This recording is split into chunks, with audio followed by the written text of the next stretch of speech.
આપણી સંકલ્પ ન્યૂઝ ચેનલને સબસ્ક્રાઇબ અને લાઇક કરો, બેલ આઇકન દબાવો જેથી આવનાર ન્યૂઝ અપડેટ્સની નોટિફિકેશન આપના મોબાઈલ પર સૌથી પહેલા પહોંચે. Like, subscribe and share the video.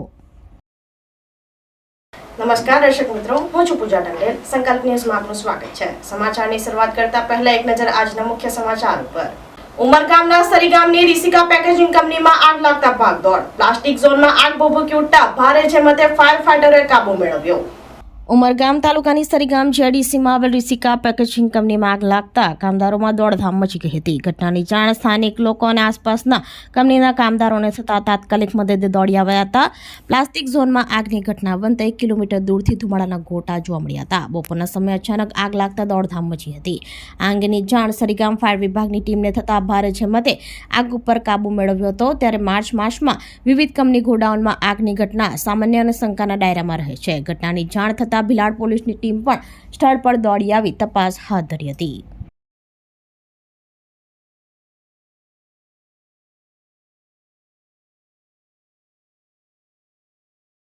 કપરાડાના Sutharpada ખાતે રૂપિયા 3.72 કરોડના ખર્ચે નવનિર્મિત સામૂહિક આરોગ્ય કેન્દ્રનું નાણામંત્રીના હસ્તે લોકાર્પણ. સામૂહિક કેન્દ્રમાં સુવિધાઓ વધવાથી આસપાસના લોકોને સારી આરોગ્ય સેવાઓ મળશે હોવાનું જણાવતા મંત્રી કનુભાઈ દેસાઈ. નાણાં, ઉર્જા અને પેટ્રોકેમિકલ્સ મંત્રી કનુભાઈ દેસાઈના હસ્તે કપરાડા તાલુકામાં રૂપિયા 3.72 કરોડના ખર્ચે નવનિર્મિત સુથારપાડા સામૂહિક આરોગ્ય કેન્દ્રનું લોકાર્પણ કરવામાં આવ્યું હતું. જેમાં દર્દીઓને પૂરી સુવિધા તેમજ આરોગ્ય વિભાગના કર્મચારીઓના રહેઠાણ માટેની સુવિધા મળી રહે તે હેતુથી ગ્રાઉન્ડ ફ્લોર તથા પ્રથમ માળનું સુવિધાયુક્ત બાંધકામ કરવામાં આવ્યું છે. સાથે મંત્રીએ પીએમ જનમન કાર્યક્રમ હેઠળ કપરાડા અને ધરમપુર તાલુકાના આદિમ જૂથ વસાહતોમાં કુલ 2.40 કરોડના ખર્ચે નવા બનનારા કુલ 4 મલ્ટીપર્પઝ સેન્ટરોનું મુખ્યમંત્રી બોર્ડર વિલેજ સર્વાંગી ઉત્કર્ષ યોજનાના કપરાડા, વાપી અને ધરમપુર તાલુકાના 8.46 કરોડના ખર્ચે નવા બનનારા કુલ 20 રસ્તાઓનો અને મુખ્યમંત્રી આદિમ જૂથ સર્વાંગી ઉત્કર્ષ યોજનાના કપરાડા અને ધરમપુર તાલુકાના રૂપિયા 10.32 કરોડના ખર્ચે નવા બનનારા કુલ 21 રસ્તાઓનું ખાતમુહૂર્ત પણ કર્યું હતું. લોકાર્પણ અને ખાતમુહૂર્ત પ્રસંગે મંત્રી કનુભાઈ દેસાઈએ પીએમ જનમન કાર્યક્રમની સફળતા અંગે જણાવ્યું હતું કે સમગ્ર રાજ્યમાં પીએમ જનમન કાર્યક્રમ હેઠળ વલસાડ જિલ્લામાં સૌથી વધુ લાભાર્થીઓને સહાય મળી છે.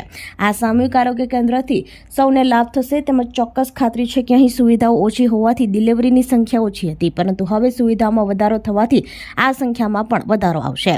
આ કાર્યક્રમમાં કપરાડા ધારાસભ્ય જીતુભાઈ ચૌધરી, જિલ્લા પંચાયત પ્રમુખ, જિલ્લા વિકાસ અધિકારી, તાલુકા પંચાયત પ્રમુખ, જિલ્લા પંચાયત સભ્ય, વિભાગીય આરોગ્ય નિયામક જ્યોતિ ગુપ્તા, આરોગ્ય વિભાગના અધિકારી, કર્મચારીઓ સહિત મોટી સંખ્યામાં ગ્રામજનો ઉપસ્થિત રહ્યા હતા. પરંતુ આપણે જોઈએ તો નરેન્દ્રભાઈએ જ્યારથી ગુજરાતનું સુકાન સંભાળ્યું અને પછી 2014માં ગુજરાત દેશના વડાપ્રધાન બન્યા ત્યારથી કોરોના કાળ આવ્યો કે ગમે તે આવ્યું, એમણે ગુજરાતમાં 2 લાખથી શરૂ કરેલી મા આરોગ્ય કાર્ડ, અને એ કાર્ડના લીધે આપણા ગરીબમાં ગરીબ માણસને સારામાં સારી આરોગ્યની સુવિધા મળી રહે એ રીતનું જે આયોજન થયું. અને એમણે ત્યાં જઈને જ્યારે કોરોના આવ્યું ત્યારે આયુષ્યમાન કાર્ડ, જેમાં 5 લાખ રૂપિયાની સગવડ આપી અને એની સાથે સાથે બધી જે હોસ્પિટલો છે એને એમ્પેનલ કરી, એટલે કે એ હોસ્પિટલમાં આપણે વગર પૈસે ટ્રીટમેન્ટ કરાવી શકીએ. અને ગયે વર્ષે જ માનનીય ભૂપેન્દ્રભાઈની ગુજરાત સરકારે અમારા બજેટમાં 5 લાખના બીજા 5 લાખ આયુષ્યમાન કાર્ડ જે ધરાવતા હોય એને બીજા 5 લાખ એટલે ટોટલ 10 લાખ સુધીની ટ્રીટમેન્ટ સુવિધા આપણા ગુજરાતમાં દરેક નાગરિક જેની પાસે આયુષ્યમાન કાર્ડ છે એને મળવા જઈ રહી છે. ત્યારે આપણા આ જે આરોગ્ય કેન્દ્ર બને છે એનો આપણે સંપૂર્ણ લાભ લેવો જોઈએ. પારડીના ડુંગરીમાં પુરુષે આંખની પ્રોબ્લેમને લઈ ચીકુવાડીમાં ફાંસો ખાઈ જીવન ટૂંકાવ્યું. પારડી તાલુકાના ડુંગરી બેડવાડ ખાતે રહેતા દુર્લભભાઈ રણછોડભાઈ પટેલ ઉંમર વર્ષ 66 સોમવારના રોજ તેમના ઘર પાસે આવેલ ચીકુવાડીમાં કામ કરવા સવારે ગયા હતા. જે બાદ તેઓ 10:30 વાગે ચીકુના ઝાડ ઉપર મદ્દપ બાંધવાની પટ્ટી વડે ફાંસો ખાઈ લીધેલ હાલતમાં મળી આવ્યા હતા. જેની જાણ પત્ની દેવીબેનને થતા બૂમાબૂમ કરતા ઘરે હાજર પુત્રો સહિત આસપાસના લોકો દોડી આવ્યા હતા. તાત્કાલિક દુર્લભભાઈને મોહનડાળ હોસ્પિટલ લઈ જવાતા ફરજ પરના તબીબે મૃત જાહેર કર્યા હતા. આ બાબતે પારડી પોલીસને જાણ કરવામાં આવતા પોલીસે મૃતદેહનો કબજો લઈ પાડી રેફરલ હોસ્પિટલ ખાતે પીએમ કરવાની તજવીજ હાથ ધરી હતી. પરિવારના મતે દુર્લભભાઈને છેલ્લા એકાદ વર્ષથી આંખોમાં બરાબર દેખાતું ન હતું, જેની આંખની હોસ્પિટલમાં સારવાર પણ ચાલુ હતી, જેને કારણે તેઓ ડિપ્રેશનમાં પણ રહેતા હતા, જે કારણે આપઘાત કર્યો હોવાનું પોલીસને જણાવ્યું હતું.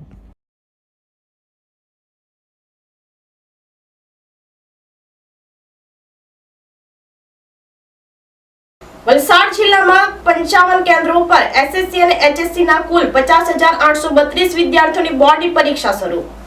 પેપર લીક અટકાવવા માટે online paper tracking system develop કરાઈ. વલસાડ જિલ્લામાં માધ્યમિક અને ઉચ્ચતર માધ્યમિક શિક્ષણ બોર્ડ ગાંધીનગર દ્વારા યોજાનારી બોર્ડની પરીક્ષાને લઈ વિદ્યાર્થીઓની બેઠક વ્યવસ્થાને લઈ શિક્ષણ વિભાગ દ્વારા તૈયારીઓ પૂર્ણ કરવામાં આવી છે. વલસાડ જિલ્લામાં કુલ 55 કેન્દ્રો ખાતે આવેલ 178 શાળાઓના 2027 વર્ગખંડમાં સીસીટીવી કેમેરાની બાજ નજર વચ્ચે કુલ 50,832 વિદ્યાર્થીઓ બોર્ડની પરીક્ષાના તમામ નિયમોનું ચુસ્ત પાલન કરી શાંતિપૂર્ણ માહોલમાં અને ભયમુક્ત વાતાવરણમાં પરીક્ષા આપે તે રીતનું શિક્ષણ વિભાગ દ્વારા આયોજન કરવામાં આવ્યું છે. એસએસસીની પરીક્ષાના પ્રથમ દિવસે દરેક પરીક્ષા કેન્દ્રો સાથે સરસ્વતી પૂજન કર્યા બાદ વિદ્યાર્થીઓને શાળામાં પ્રવેશ આપવામાં આવ્યો હતો.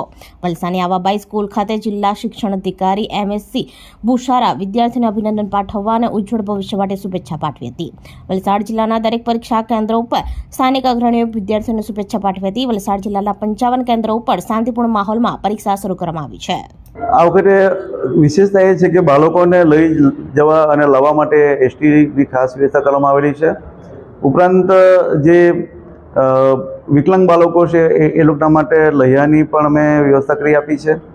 અમારું એક ફ્રેક્ચર થયેલું બાળક હતું કે જેને તાત્કાલિક લૈયાની જરૂર પડી, તે એવા બાળકને પણ અમે વ્યવસ્થા કરી આપી છે. આ ઉપરાંત મારા ધ્યાન પર એક વસ્તુ આવી હતી કે એક સંસ્થાએ એક બાળકને હોલ ટિકિટ ન આપી, પણ મેં તરત જ મેસેજ આપી દીધી અને એમને હોલ ટિકિટ પણ તાત્કાલિક આપી દેવામાં આવી છે. એટલે કોઈ બાળક પરીક્ષાના જે તમામ પેપર્સ છે એ હોલ ટિકિટ અને એની સાથેની તૈયારીઓ કરીને પરીક્ષા સ્થળ સુધી પહોંચી શકે અને શાંતિપૂર્ણ રીતે બાળક પરીક્ષા આપી શકે તેવી વ્યવસ્થા અમે ગોઠવેલી છે. તો આ તાજના સમાચારો, નવા સમાચારો સાથે કાલે ફરી મળીશું. નમસ્કાર. આપણી સંકલ્પ ન્યૂઝ ચેનલને સબસ્ક્રાઇબ અને લાઇક કરો, બેલ આઇકન દબાવો, જેથી આવનાર ન્યૂઝ અપડેટ્સની નોટિફિકેશન આપના મોબાઈલ પર સૌથી પહેલા પહોંચે. Like, subscribe and share the video.